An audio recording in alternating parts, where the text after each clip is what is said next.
Whoa.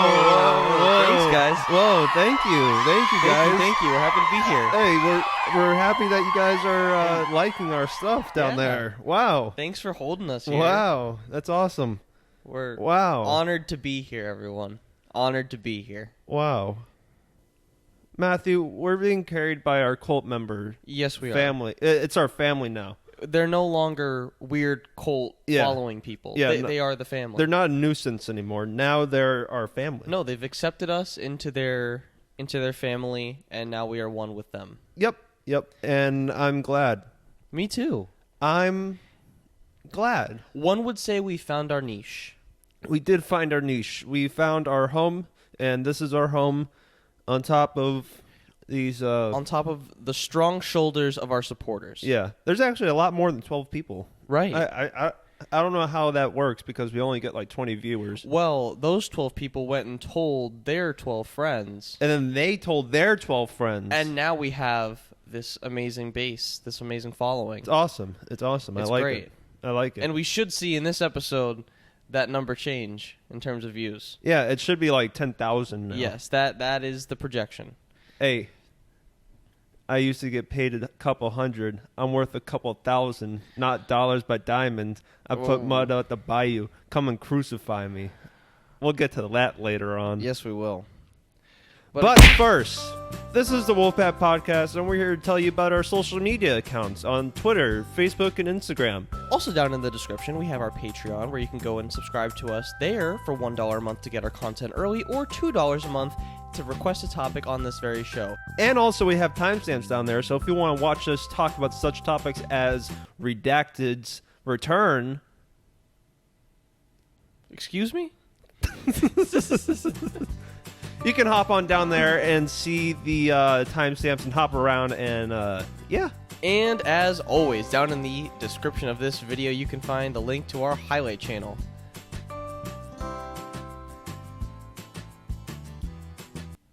Okay, let's keep going. All right, you guys, you know what it is. It is the Wolfpack Movie Club homework segment, our not-so-new segment where we give you an assignment and you don't watch it, and we talk about a movie for 30 minutes, and it has that's when people click off. Actually, they probably clicked off beforehand. But this week we're talking Brick. Yeah, this week we're talking Brick, and next week we're going to watch...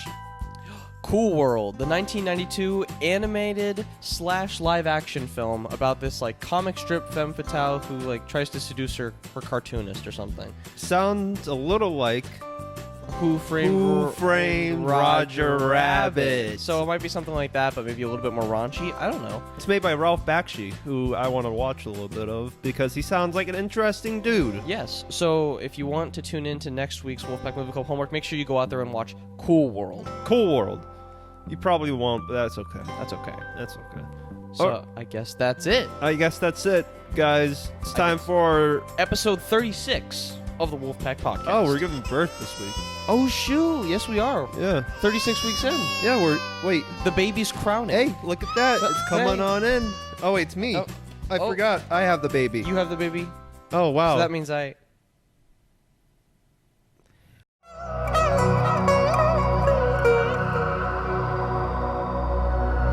Yo, it's your boy.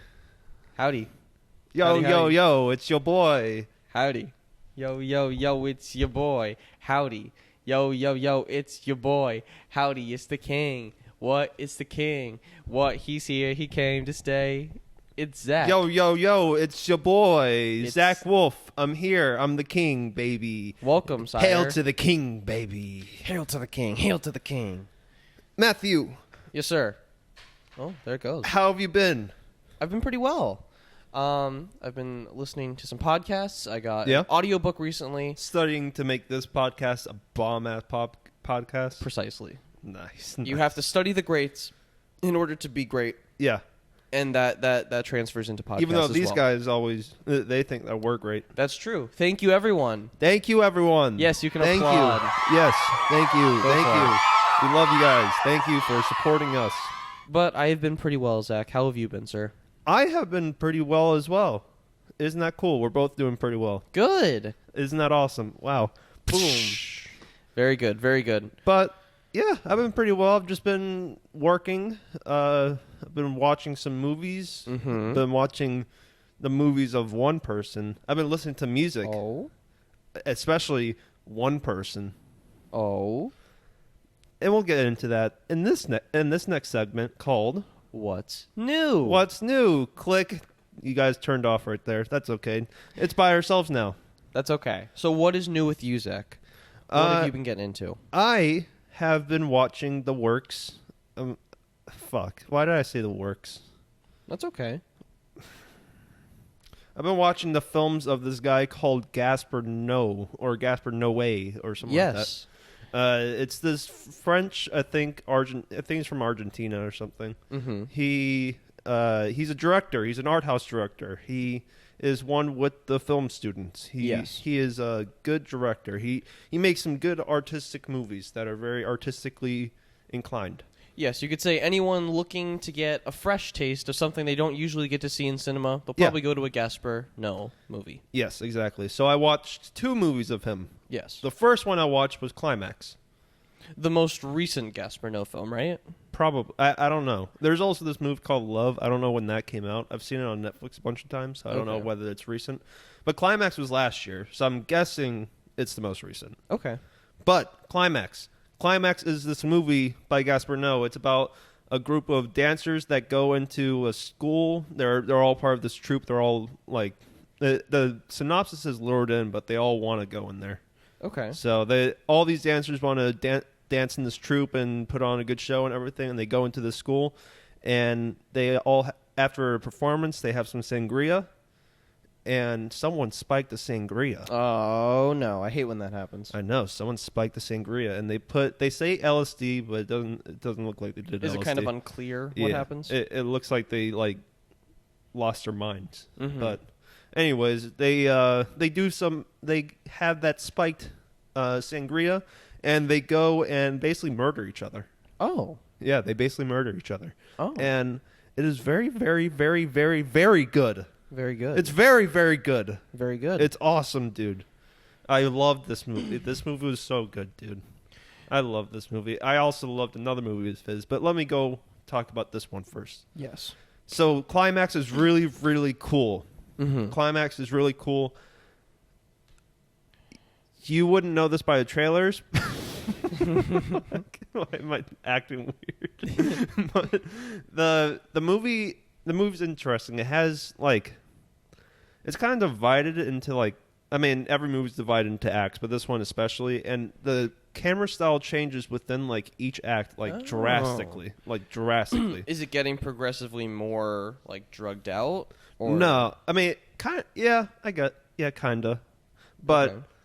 It starts out with this free flowing kind of Birdman-y type thing, and cinematography. Cinematography, and then in the middle it turns into this 20-minute sequence where it's just static head-on shots of them having conversations, and then it returns to that Birdman-y free flowing thing, and the entire third act is one shot.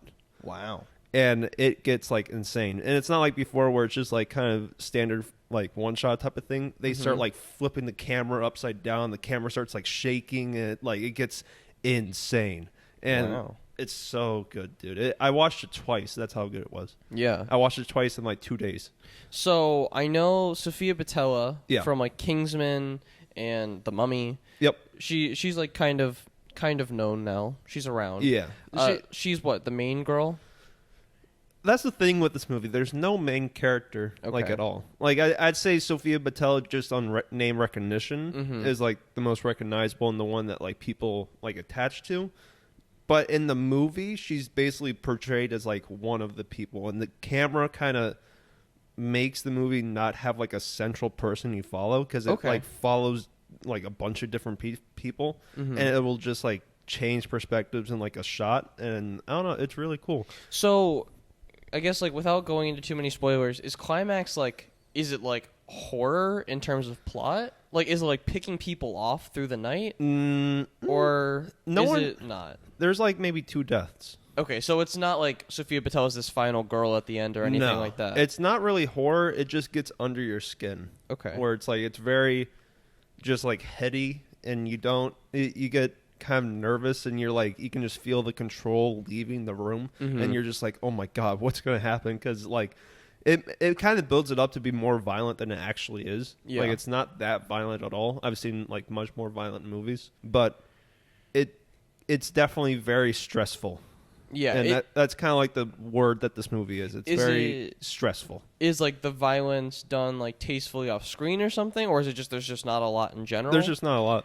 But then, like, do you feel like it's a more violent movie because of like just the way it feels? Made? Okay, yeah. It's much more violent in the way it feels. Yeah, and like the way they like say stuff and the way like they shoot the movie, it feels much more just like ooh. Like something's wrong. Yeah, like it's like very like anxious feeling. Same with the other movie I watched with him.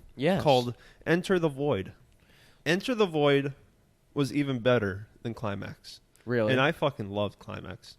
So this guy's just great. Gaspar Noé. Gaspar Noé is just insane. Even if you don't like his movies, like I feel like his movies will obviously his movies are going to be very divisive because they're just like so out there with how they do things, and not like in like a pretentious. Well, I mean, it's very pretentious, but like. But just he's going for something big. He's going for something huge with Enter the Void. Enter the Void took like I think it took a long time to make. I don't know the like exact date. I think it took like 8 years to make. Okay. And it wasn't because he just had trouble finding funding for it and everything. But the movie is about this drug dealer in the middle of Tokyo that is like this like 22-year-old guy.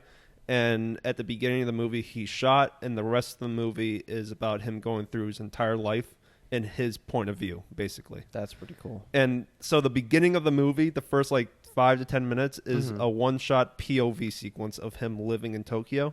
And then eventually he gets shot, and you're basically now floating throughout his life.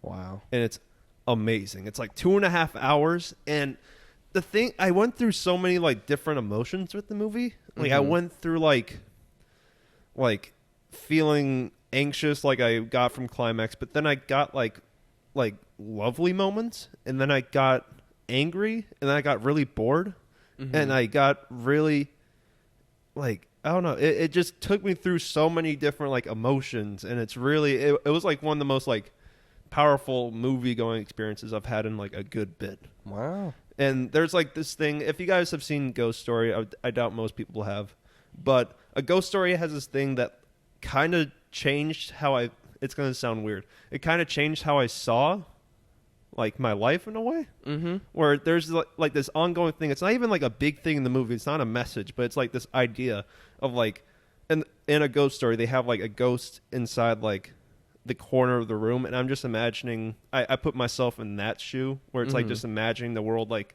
around me and like taking in the moment and all that kind of stuff. And I don't know, it makes you like appreciate what you're doing a little bit more. And this movie does the same exact thing, but even more like personal. Yeah. Because A Ghost Story, it's like you go through like the entire world like after you die, like forward, like seeing your house go away and all that kind of stuff. This one goes through like your entire life from birth to death. And like the way they shoot it, it makes you like think of your life in that way, because they don't give him like a face in those scenes. So you kind of just apply yourself into it, and then it makes you think of like yourself watching this movie, and then it makes you think of like you going to like school, or you like having like a girlfriend in the past, or you having like just doing mundane tasks, and it makes you think about that kind of stuff through that point of view of how they shot it, and it makes you really like it's really powerful. That's pretty cool. And the way that they shoot it, it like, I don't know, it like really got to me in like emotional way. And the movie has some really messed up stuff that happens to this guy, like, and the way they shoot it and like the way they like tell the story of what happened to him, it's like, wow, that's like intense as hell. And it's really, it's one of the best movies I've seen in a good bit. And it was like the first movie I've cried at in like, I don't know how long, but I like cried at like the specific scene. It was like a whimper kind of cry. Like it was insane. It was an insane movie. I love the movie. It was one of the best movies in I don't know how long. In a while. It was one of those kind of movies that makes you go like, man, that's just like incredible what movies can do. Like, because it goes through such big, huge ideas. And it makes you just like think of like your entire life, like your entire like from birth and then you think of like your death down the line, and you think of like where you are now and where you were before, and the movie just makes you think of your entire life, like right when you're like right afterwards. I got through like 10 minutes of it, and I went to go use the bathroom, and I was just thinking of like me in the movie watching myself like in the bathroom, like just shit like that. Like, I don't know. It's a really, really good movie. It was one of the best movies in a bit. Good. Yeah, it definitely sounds like a similar kind of vibe to like a Ghost Story, but then maybe just taking it in a different direction. Yeah, Ghost Story was much more like cold. I mean, this movie's really cold as well. This movie's very dark and very like sad and everything.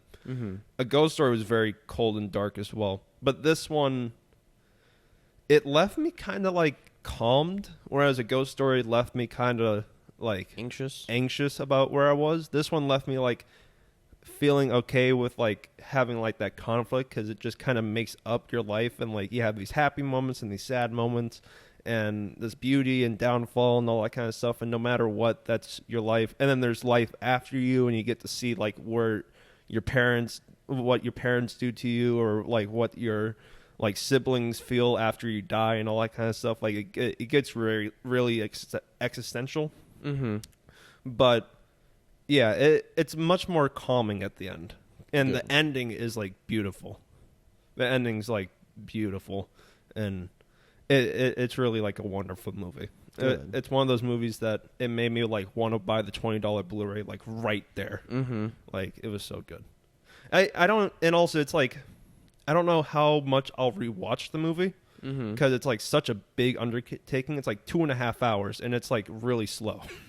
But it's one of those like movies where when you're done watching it, you're like, man, that was like a journey, like emotionally, and I don't know, it was wonderful movie. Good. Gaspar Noé is probably going to be, if I watch more of his movies and they all live up to Climax and Into the Void, he's going to be one of those directors now, probably the director now that I look for. Yeah, because I got shades of like the classic directors in this guy. Just because it's like brimming with like creativity and wanting to innovate and everything. Like, he is just like wonderful. Good. So good. Well, very nice. So you've been blessed with 2 very good movies. What have you watched? Not a lot. Damn. I'm kind of going to leave the movies to your side for this week's What's New. Yeah, definitely. It's kind of what I was saying at the beginning, where I've just kind of like, I actually got an audiobook recently. Oh. So I started listening to that. What's the audiobook? It's an audiobook on body language. So it's, at the moment, it's kind of like psychopathic. It's just like, okay, what are they doing? Like, it's like talking about, okay, are they crossing their legs? This means this means that. Like, it's kind of straightforward things. But I don't know, like, I saw the cover for it on like an Instagram sponsored thing for Audible. Yeah. And it was just like, here, take your free book. And I was like, you know what? I'll do this. Yeah. So I got a body language thing, and I'm reading that right now. Nice. So I'm enjoying that. I've also just been listening to a lot of podcasts. Like what? Like Colin's Last Stand. Oh, that's gotcha. Colin Moriarty from like Kinda Funny, IGN. But this is like his podcast where he just brings on random people and interviews them and discusses different things with them. It's very cool, though. It's a good podcast because he'll bring in people with differing opinions. Like last night, I was listening to one where he brought in a Mormon, and he was just like arguing pretty strongly with the guy because he's an atheist, and then the Mormon's obviously not. And they're talking about polygamy and all kinds of different things. And in the end, like, they come to different like agreements, but for the most part, they're just like kind of stuck in their ways. Yeah. But it's a good podcast to hear about because I don't know a lot about Mormonism, and then I enjoy hearing Colin talk about whatever. So yeah, it's a good podcast. He's a very knowledgeable dude. Yeah. I haven't listened to the podcast, but I probably should. Yeah, it's very good. That's been what I've been listening to that for probably like the last like couple weeks or to a month. Yeah. Yeah, that's been one of the big things. And then of course I started playing some video games again. Oh yeah? What video games? I'm back into playing Apex, but I started playing on PC with a friend. I'm playing with Raj. Who is starting to stream on Twitch and everything, so really? Yeah. Do we have a link to down there? Yeah, we could put a link down there. All right. So go down there and check out Mr. Raj's channel on Twitch if you want to see him stream. Yes, he's trying to get affiliated, so make sure you go down there and follow him. Yes. So and also we have another friend that is streaming named Buliano. Oh, yes, we do, Mr. Buliano. Mr. Buliano. So we'll put a link down there as well. Go support our cool friends. Yes, our Twitch boys. Our Twitch boys. They're trying to make it out there. So go ahead and go subscribe to them. But if that's how Twitch works. I don't know how Twitch works. Yeah. Well, I mean, subscribing involves paying money, but following is free. Gotcha. So go follow him or subscribe and give him money. Yeah, well, that'd be awesome. Twitch has a nice thing. It's the Twitch Prime sub. Oh, okay. Where if you're set up through Amazon Prime, you can give someone a free sub, which is free money for someone. So that's awesome. If you have that, go give it to one of those boys. But yeah, just been playing a little bit of Apex. It's been fun. Just a little bit of escapism back into video games because I haven't been on the PC as much in a while. Yeah. So I'm back into it a bit. But aside from that, not too much. Did you play the Modern Warfare beta? No, but you did. I watched you play it for a game or two. I played it for 2 games. And how was that? It was lit. Pretty lit? Pretty lit. You won't be buying the game. Probably not. But it was pretty lit. I mean, it's going to come back next weekend, so maybe I'll enjoy it more next weekend. Mm-hmm. But it was pretty lit. Okay.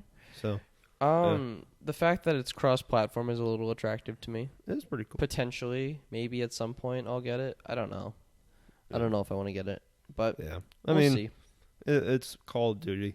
Like it's very much just Call of Duty. Mm-hmm. It's probably going to be a similar deal to what we've been getting for the past decade. Yeah, I mean, yeah, I don't play video games enough for that. Yeah, to get like addicted anymore. So. Yeah, I just haven't found myself really interested in playing those games too much. I've been into Apex, been into played a little bit of Overwatch the other day. Got back into that for a second. I'm into my competitive shooters. That's about it. Hell yeah. Actually, there is something that I did do recently. What's that? That you saw me play. I replayed Gone Home, the video game. Which was pretty new for me, because I'm usually not into campaign games or anything like that, or story-based games. Yeah.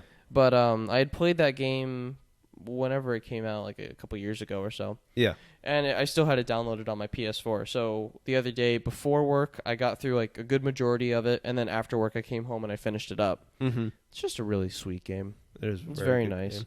It's really cool because I don't know if anyone hasn't played Gone Home. It's a really cool, just story-based little like first-person story game, and you're this girl who comes home from being away, like studying abroad in Paris, I believe.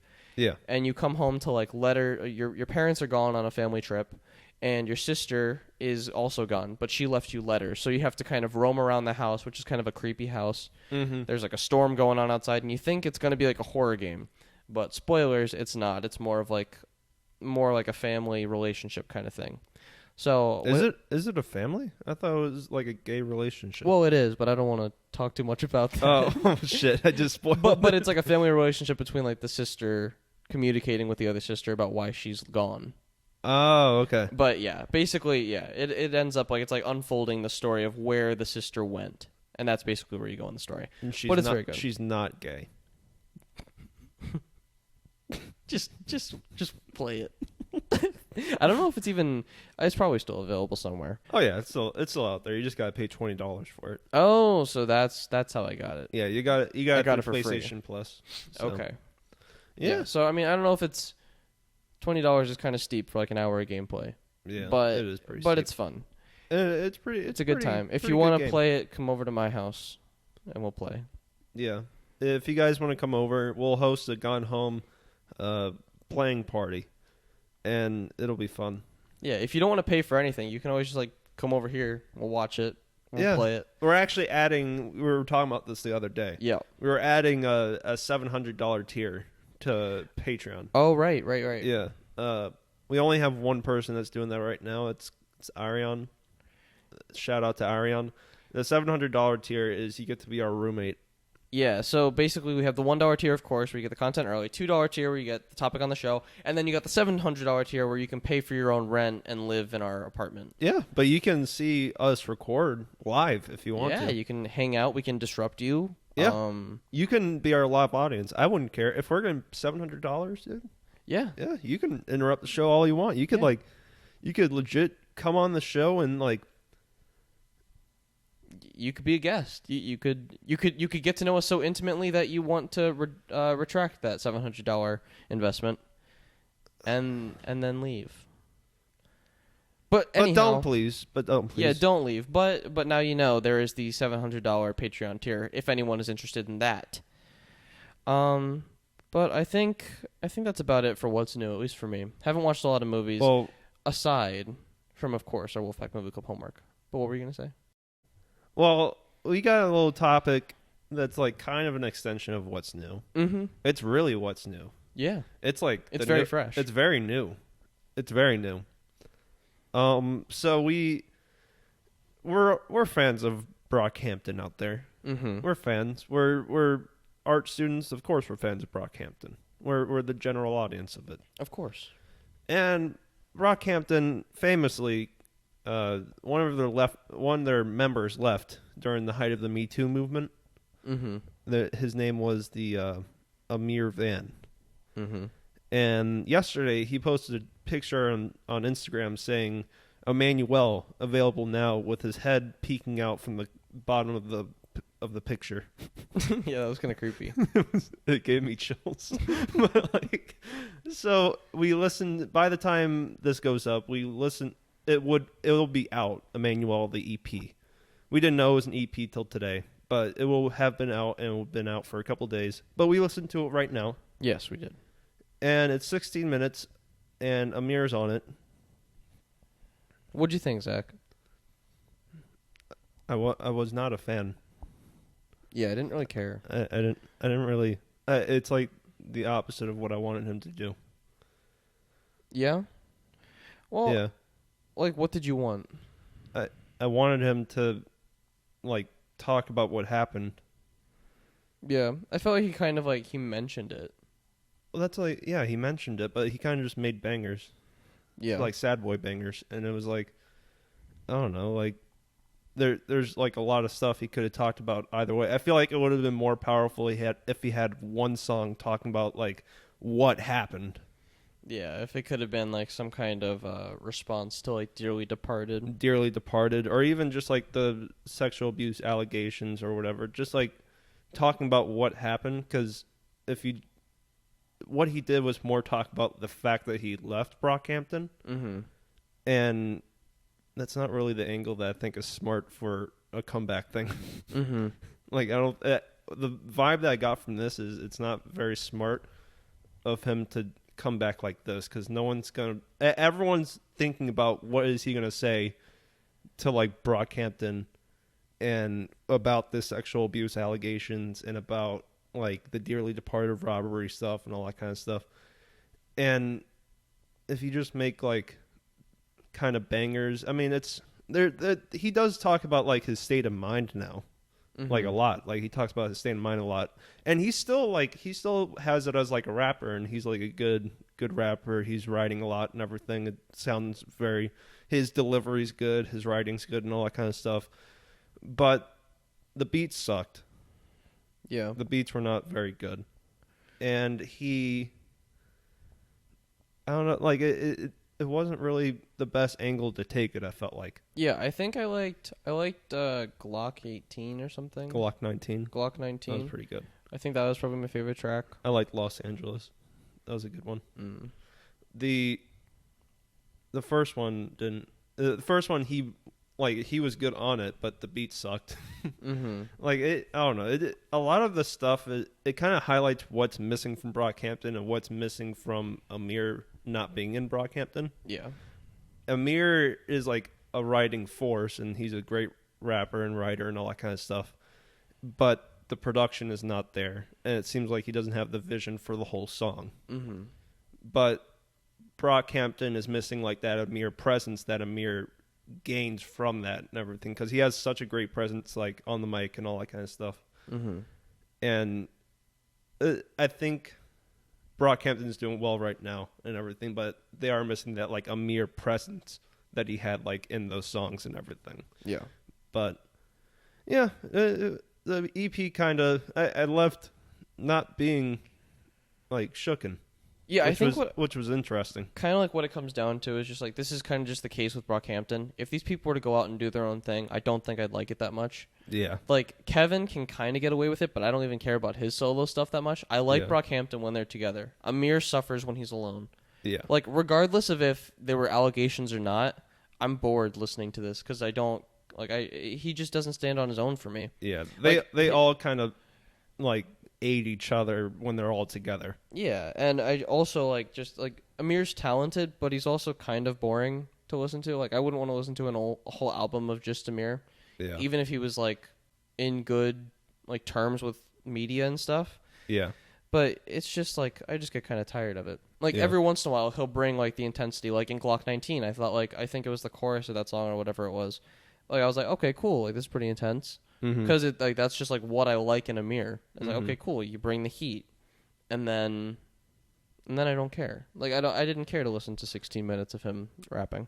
Yeah. I think I'd prefer if he was more on like the heady rapping, like rappy rap that I like in like an Earl, or that I like in like a Billy Woods or any of like the rappy rap heady sad boy stuff that I like. Yeah. Like that's just like what I like in like those kind of guys, and I felt like that's where he was gonna go, but then he kind of went in like more of a commercial, like trap beats. He wasn't like a trap artist on this or anything, but like he had trap beats on it, and that's not really what I wanted him to do. Like I felt like he could have gone like more soulful and like rapping from like a emotional, heartfelt kind of place.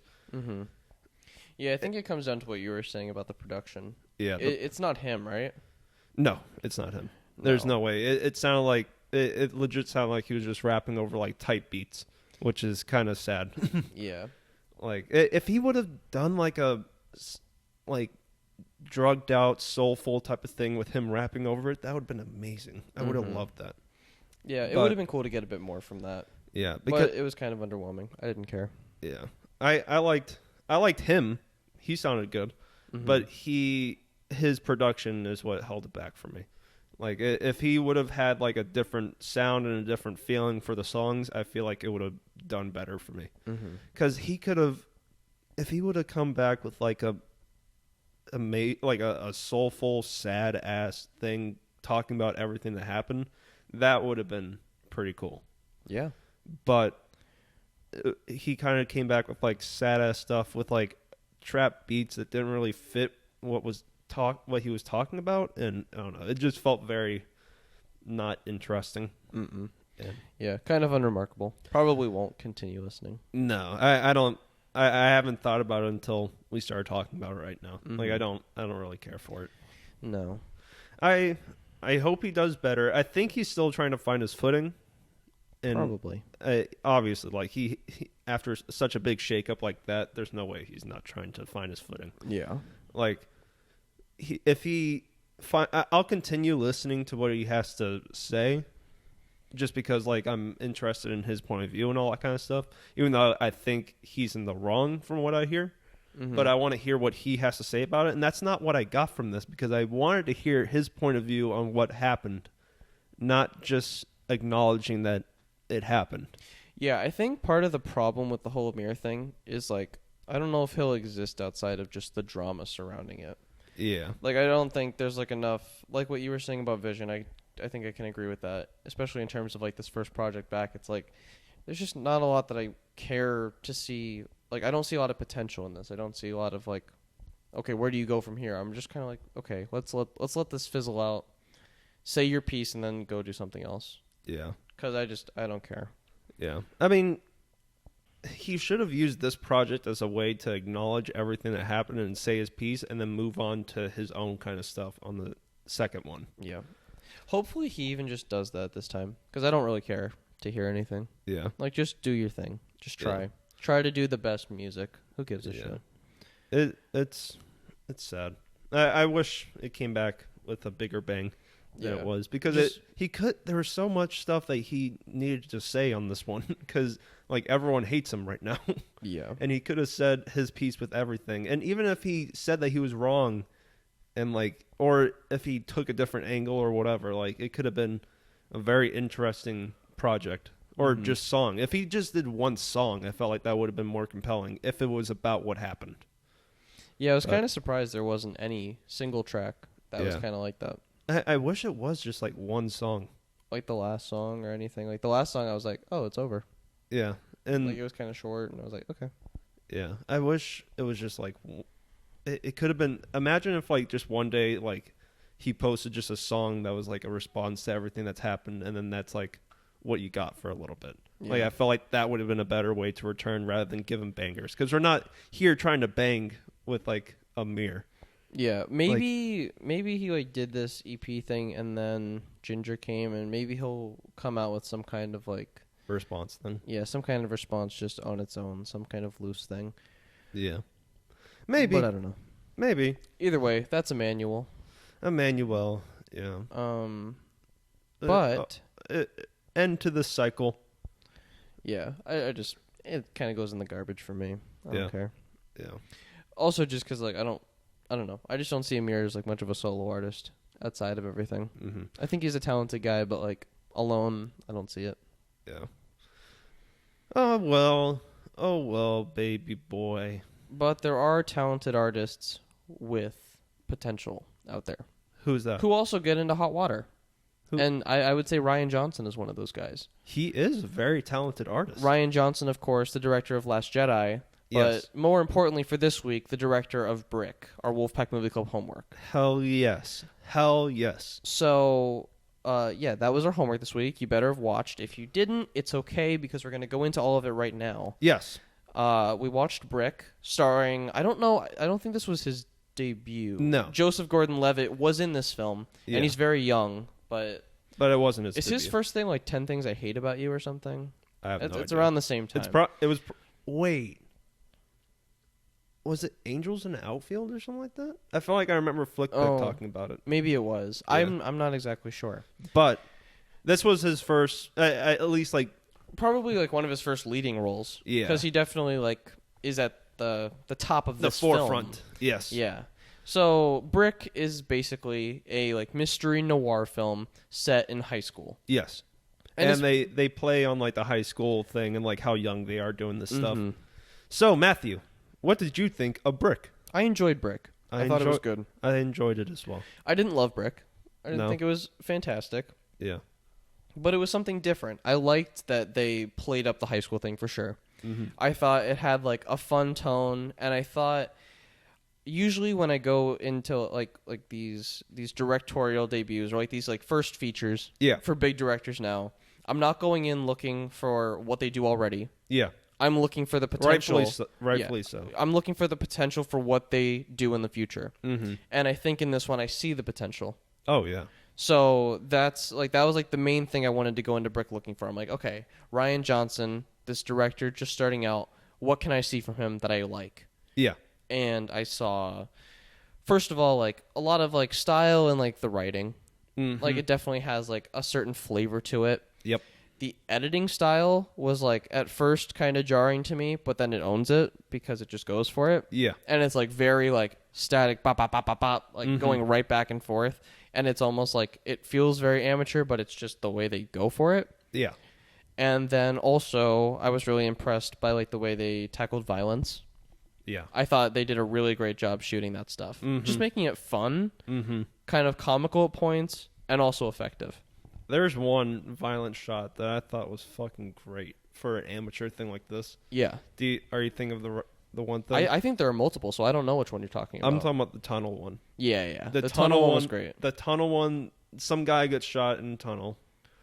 It looked amazing. Yeah. For a small amateur feature like this, it looked awesome. Like the shadows and everything, it looked so good. I was like, oh my God, that's awesome. Yep.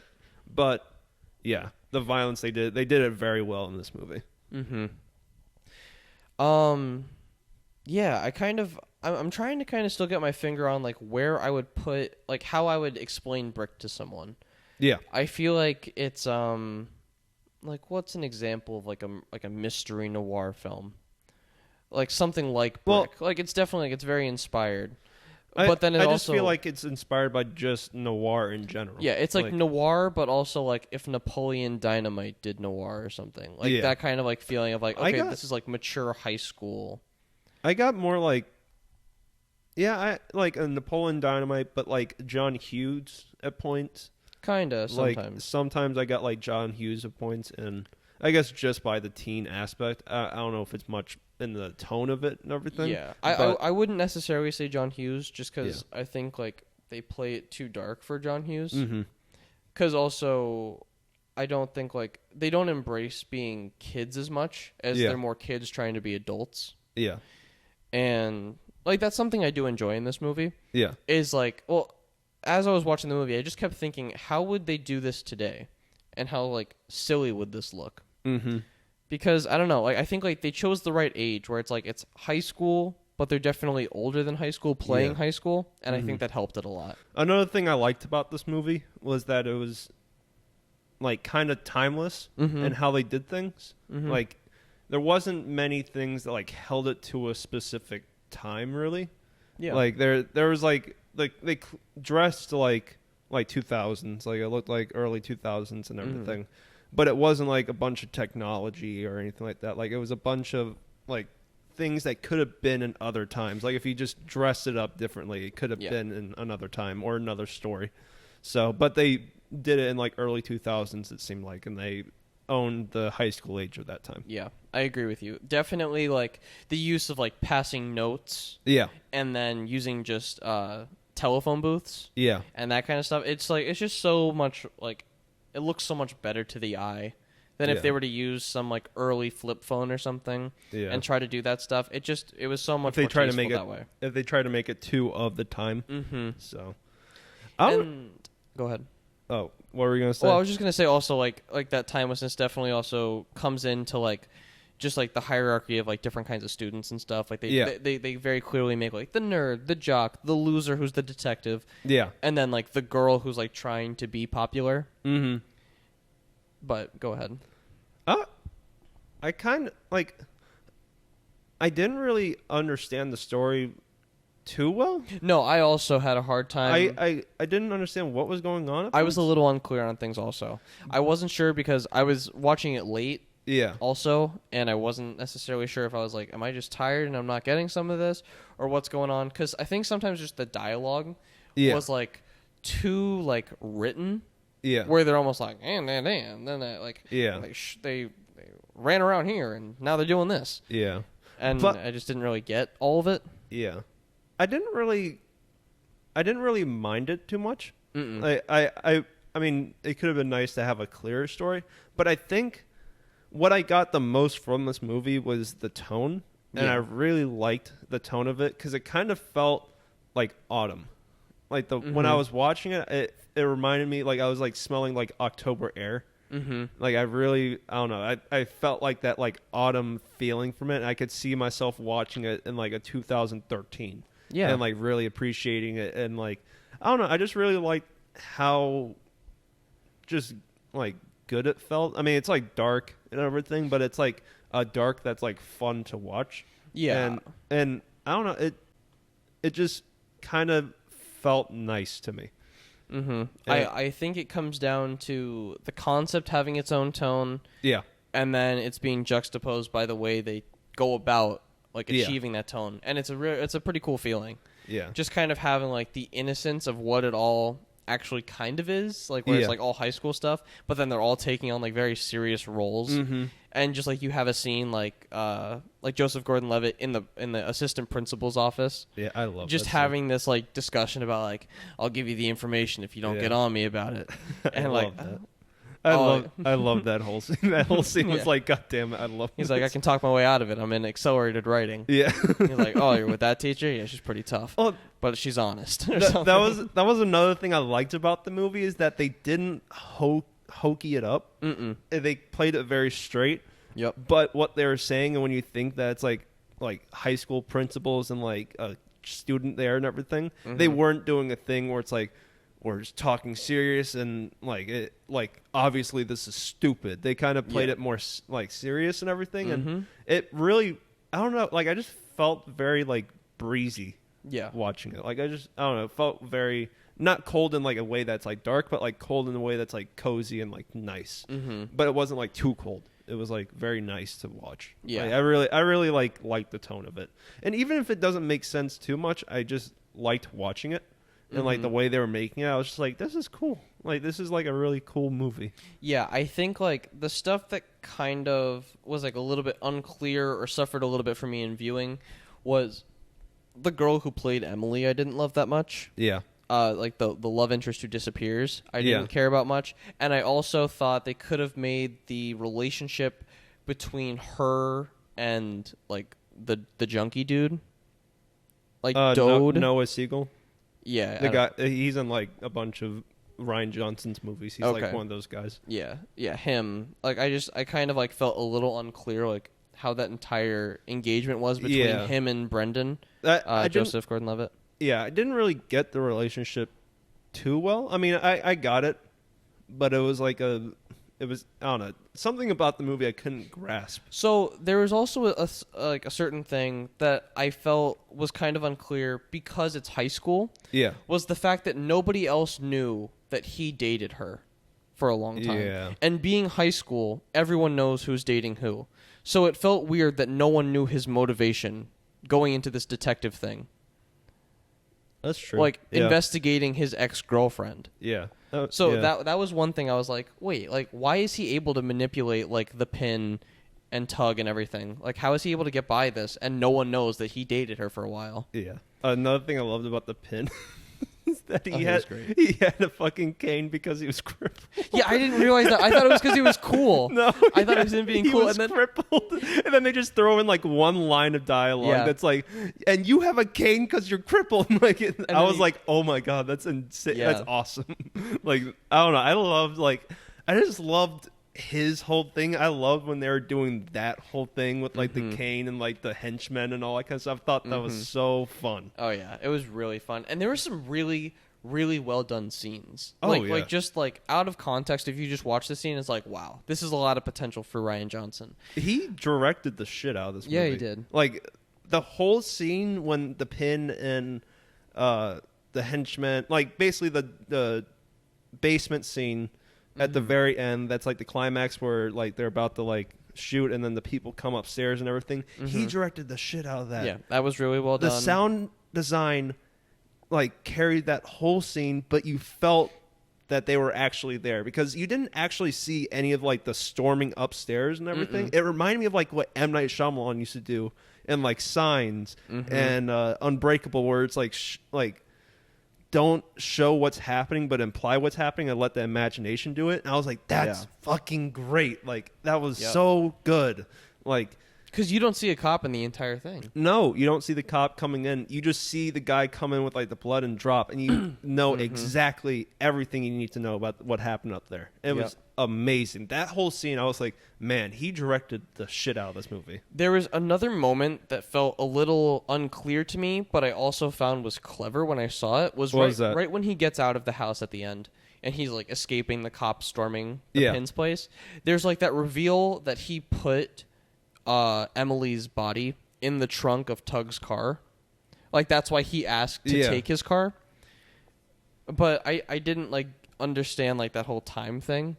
Yeah, I didn't really understand it. I was a little confused about that. Like I thought it was clever. I was like, oh, okay, that makes sense. Like you're tying up all your little loose ends and stuff. All the loose ends, yeah. But I was a little unclear how he got there. But I feel like this movie could benefit on a second watch. I think so too.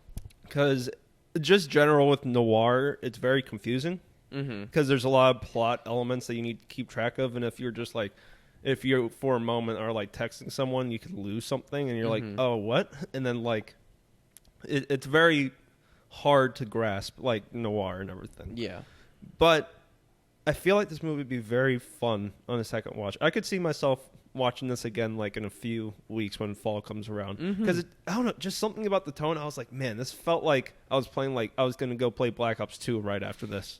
Like it was really awesome. Yeah, I definitely love how serious they played it. Yeah, but each person, but it wasn't like a shitty serious. No. It was like a really serious that was like very fun, because it was like it added to the weight of the movie, and then you can feel yourself like getting invested in how serious it is and the serious conflict and everything, but then you realize it's all high schoolers and it makes it even more fun. And it's really I enjoyed the movie a lot. Yeah, it was a fun watch. Yeah. I think it will improve a lot on the second viewing to get the plot down, because the plot is just very hard to grasp, I think. Yeah. Just because it's like a lot of moving parts and everything. Like, I wasn't really sure with the whole heroin thing.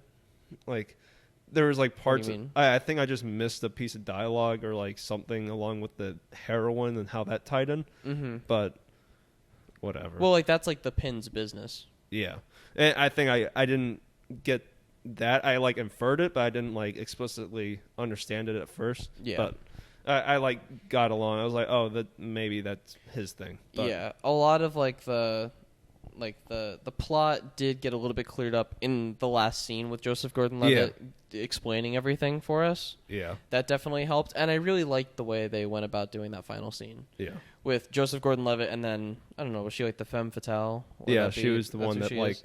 Like she's the woman in red. Yeah. Yeah.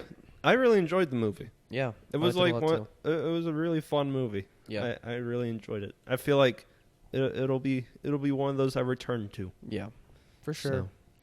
Yep, that was Wolfpack Movie Club homework. Brick, baby. Brick. If you haven't seen it, you definitely should. It's not Yeah. that long. It's an hour and 50.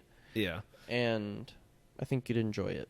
I think it's a very like easy movie to like show someone, because it's not too crazy, it's not too experimental. It just is kind of like a fun movie. Yeah. So it's very easy just to say, hey, let's watch this movie, like called Brick, and also I just loved how like you can just feel that it's very like they made this on a shoestring budget, and like it was like so inspiring to see them do what they were doing. I'm like, this is so fun. Like all the action scenes, I loved how they did the scene in the parking lot. Yep, I was going to mention that one The too. parking lot scene was so good when he's like coming and everything. That was one of the moments. That was one of the moments. Yeah. No, the way it came, and like you were thinking that he was gonna hit him, and then like the closing the eyes. Just the editing was so well done, and that, like it was like jarring, but I thought as it went on, it got kind of like more and more like genius, because like the way that they would like insert certain shots would like increase the tension, and I thought it like really did it well. Oh, where yeah. it's like the action scenes, like remember when he has like the knife and everything, and it's like show the knife lunging, and then like the cut on his arm, and it's like just a close up of the cut. I thought it was like really cool and really stylish, and like I don't know, it was really cool. Yeah, there were some really good ideas, like Yeah. especially that chase scene. Then like him taking off the shoes. Yes, Because Oh my because God. I like it was very like apparent that like the footsteps are the main like The main thing thing, yeah. of this piece, and then it addresses that that was it. That's so good. It was really cool.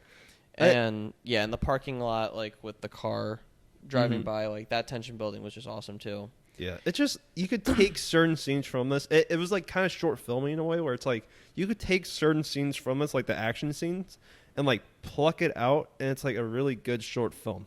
Like it felt like short films that like a film student would just make on like a weekend, and it all was strung together by this plot that like it's kind of like the weakest thing, because you don't really understand it, but it's also not that big of a hindrance. Yeah. But I don't know, I really enjoyed like watching this movie. I thought it was a lot of fun. Yeah. I love these like kind of easy movies that are made by really well done amateur filmmakers, like the old M. Night Shyamalan movies, or this movie, Brick, Evil Dead, like all those like first features that are really well done, but they're not like hindered by like this Hollywood thing and like an ego and all that kind of stuff. Like it's very just pure filmmaking, and it's really cool. Yep.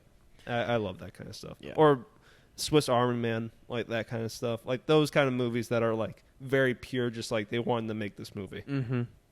I love those kind of things. Yeah. Brick was a good time. Brick was a good time. No alcohol required. Nope. Check it out if you haven't yet. It's on Netflix. Netflix. If you're going to watch one of these movies from the Wolfpack Movie Club homework segment, watch Brick. Yeah. Brick was very good. And then go back and watch every other one we've watched. Yeah, because we need some views, baby. But that's about it for that. Yes. We got a few more points in news. A few different things that came along. We've talked about this in recent weeks. Stephen King is just everywhere nowadays. He is the boy. Stephen King is just the man. The man's. And within the last couple of days, we got a new Netflix trailer for the In the Tall Grass movie coming on October 4th to Netflix. Yep. And I want to get your thoughts on it. I thought it was a cozy little trailer. Yeah. It was a cozy little trailer. I mean, it's probably not going to be great. No. Like, I didn't get really shades of, like, what the movie was. Mm-hmm. Like, I get that, like, they're stuck in the grass, and it's like, oh, that's cool. But it's more so, like, it reminds me of, like, watching Gerald's game and, like, the October weather and everything that I'm just like, oh, I love that. And also, like, it looked like Gerald's game, like, the same, because it's the Netflix cameras and everything. Mm-hmm. So I'll probably watch it and feel good during the October weather. So Yeah. it looks like fun. Yeah, I thought it sounded like fun. Just, like, watching it, because I do like, as much as Stephen King is everywhere right now, Yeah. in terms of movies and stuff, it's like, it doesn't make it any worse. Like, Stephen King is good. No, yeah. He has great ideas for, like, just, like, plots. Yeah. Like, he has great, just, like, ideas of how to sell, like, just ideas that you'd want to see something from. Yeah. Like, so that's why, like, watching this trailer, I was like, cool, sure. Mhm. Like, I'm in. Mhm. I'm in just on concept alone. And that's, like, one of the key things of horror. Yeah. Is just to get me in on the idea. And then throw Patrick Wilson in there. Mm-hmm. And I'm even more invested. So, yeah I want to see it October 4th. Yeah. It looked like fun to me. I doubt it's going to be good, but... Yeah, it might not be great or anything, but I don't care. No, yeah. Like, It'll if be a it's fun thing bad. with, like, the October weather. I'm so excited for October, bro. Yeah. I'm so excited for fall. Mm-hmm. It's not even that cool outside, but, like, I'm getting hints of, like, October feelings coming in. And I'm just like, oh, my God. I can't wait for, like, the cold air and, like, the smell that comes around that season and, like, the Oscar movies and everything. Like, I can't wait. It's going to be good. That is, like, It's gonna be really it's my good. favorite season. Like, that whole October to December feeling is amazing. My favorite season. But, yeah, and Tall Grass looked pretty good. Yeah. In the Tall Grass looks like fun. That's about all. I just wanted to kind of mention it. Mm-hmm. Because I imagine I'll definitely be watching it October 4th, and then I'll give my thoughts on it when that comes around. But for just the trailer alone, I thought it looked like fun. Yeah. It looked like a good bit of horror goofballs. Yeah, some horror goofball stuff. We're going to definitely be watching lots of that stuff, like some of the nostalgic stuff from October, all that good stuff, different childhood things. Oh, yeah. And with childhood, I want to bring up the next Damn. little news story. He hit us with another segue. Just another little one. I don't know if I've mentioned this on the podcast before, but What's that? I'm a fan of Cheaper by the Dozen. You are? I never knew. Oh, yeah, I love Cheaper by the Dozen. I love those Really? kids' movies. I never knew that. And from those kids' movies, I had a crush on one of the daughters from Cheaper by the Dozen. Oh, yeah. Her name was Alyson Stoner. Yep. And she just came back into the limelight for a second. What recently. happened? Did she die? No. Did she That would overdose on be heroin? terrible. Oh. No, actually, it doesn't sound like a sad comeback. Like, it's not like, oh no, Alyson Stoner, or like one of those like childhood actresses or actors. She was just back on Ellen, because it was like some kind of like anniversary thing where like she was one of the first episodes of Ellen, so they brought her back. Yeah. And now she has like really short hair, and she's like getting rid of all of her material possessions, but in a good way, I think. I don't think she's losing her mind. I think she's just kind of being good. But either way, it was just really nice to see Alyson What do you mean Stoner. losing all your... Well, like she's just talking about how she enjoys having like only her material possessions could like fit in her car. Yeah. Like she just likes I can being feel that. minimalist. Yeah. Yeah. The And I agree too. The minimalist lifestyle. Yeah. It does feel good sometimes. I don't live it, but you know. I agree. I like the lifestyle, but I don't live it. I don't live it. Maybe eventually I will, but Yeah. not right now. But yeah, I like so my TV. That was like kind of like what she came on and she was talking about. She's just like, yeah, I'm trying to get rid of all my things. If you want to buy a piano, go ahead, buy it. Is she doing any acting work? I don't think so at the moment. Is she like a model now? I don't know what she does actually. I think she just lives. The- She might have made some bank off of her child acting. The Cheaper by the Dozen Cheaper by royalty the dozen checks movies? just keep on Hell rolling yeah, in. baby! They just keep on rolling. She's trying to sell all of her things to keep making money. The camera keeps on dying. Camera keeps on dying, but Alyson Stoner's still getting her royalty checks. We hope. Hopefully. Hopefully. Hopefully. I hope so. I don't want another one to die. No. Not another battery. Another child star. Right. Another child star. They kind dead of in go a as ditch. quick as batteries sometimes. Yeah, they're a dying breed. It is very sad. What? I don't think we have child stars now. Do we? Well, I mean, we have young actors that will become child stars. Like, what I'm saying is, like, we don't know exactly where they'll go because they're still children. You know what I'm saying? That's true, yeah. Like, Finn Wolfhard could be a child star. Oh, yeah, I forgot they're children. They're so, like, in the limelight that I forget that they're children. I mean, I guess that's how child stars were before. It's just, like, I don't realize it, I guess. Yeah, it's more about, like, it's a factor of time. Yeah. Only time can tell. Plus, like Stranger Things is such, like, it's so huge. It's so huge, and also, like, it's, like, horror, and I just don't think of it as, like, a children's thing. Mm-hmm. Like, when I think child star, I mean more like Home Alone. Yeah, Macaulay Culkin stuff. Macaulay Culkin. Which, yeah, you definitely don't get as much of that stuff. Yeah. For sure. I feel like someone who kind of, like, seamlessly made the transition from child acting to being, like, now a young adult just acting was Timothée Chalamet. When was it? He did do younger stuff. Really? I think he was in Dark Knight or something. And he was he was in Interstellar. I think. he was also in Interstellar. But he was like a 14, 15-year-old or something like that. I think he was younger. I think he was like 13 Damn. or something. But yeah, like a young guy who now is bigger.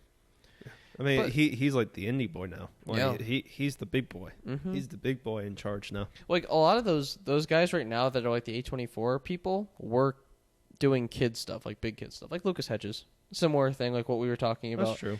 Like where he was in Moonrise Kingdom when he was like 10 or 12 or something. He was in Moonrise Kingdom? Yeah. He was the bully who gets shot with an arrow or stabbed with scissors. Yeah. So he was just an indie boy from the start. Yeah. So yeah, like lots of those. I think there are just people who just kind of like make it through. Yeah. And it's like, oh yeah, I forgot you were even a child star. It's more the people that just get stuck. Yeah. Like Alyson Stoner. I love you, but you're not a star. You're a Camp child Rock was star. your last hurrah, I think. Zendaya was also a child star. Yeah. Zendaya also made it. Zendaya. Now she made it into the indie scene. She's into actually in the mainstream scene. She's like the girl. Right I was now. thinking Euphoria, but then I'm like, wait a second. She's like, Mary Jane Watson. Yeah. But yeah, that child stars are cool. Yeah. We hope that they don't die. I mean, they will die, but like we just hope, like all of us. Yeah, we all die, but that's okay. But the child stars, they're kind of eternal, one would say. Yeah, I mean any stars are eternal. Sure. Some stars more than others. Which brings me to my next topic, which is the cult that seems to be surrounding Jared Leto. Oh, it's Jared Leto's cult? I thought you meant our cult. Well, we have a cult. We have a cooler cult. Yeah. Thanks, guys. Thanks. Hey, nice. Hey, yo. Thank you. Hey, yo. Love you guys. Hey. Love you. Love you guys. Woohoo! But Jared Leto seems to have a cult. We saw a Twitter video recently. What the hell was that? We saw a Twitter video recently where he's just wearing his like JC scrubs. He just looks like he's completely going for the Jesus look right now. And they're just all these movie people. Stars are weird, dude. All these people around him just like listening to him and then sitting and like just revering him. What is his religion? Is he like He is Jared Leto. What the hell is he preaching? I was trying to think, is Jared Leto a child star? Was he maybe younger? I don't know. But what? But anyhow, yeah, it's weird. Only got to see like the 20-second clip or whatever of him just talking to people. I love stories like that because it makes you feel like you're in like a weird, like coked out, like artsy fartsy movie. Because you're just like, what the hell? Like, this is a weird world. Yeah, definitely. Watching like Brick and stuff, it made me think about Under the Silver Lake. It's a similar mystery noir kind of. I was feeling. thinking about that kind of thing. Yeah. Where it was like the. I didn't finish Under the Silver Lake, but I got like vibes of it. Yeah, definitely like a similar kind of vibe. Except the like in Under the Silver Lake, they kind like it's like a true noir. Yeah, and it was like more mature. Yeah, definitely more mature in that way. But yeah, then Brick is like the kid version, but like the adult kid version. But like, what? Yeah, I don't know what's going on with Jared Leto. I thought he had it together. I thought he had it like down, like he was wearing his red bow ties to the Oscars. He was winning Oscars. He was doing all this stuff, and then like, where has he been? He was in Blade Runner 2049.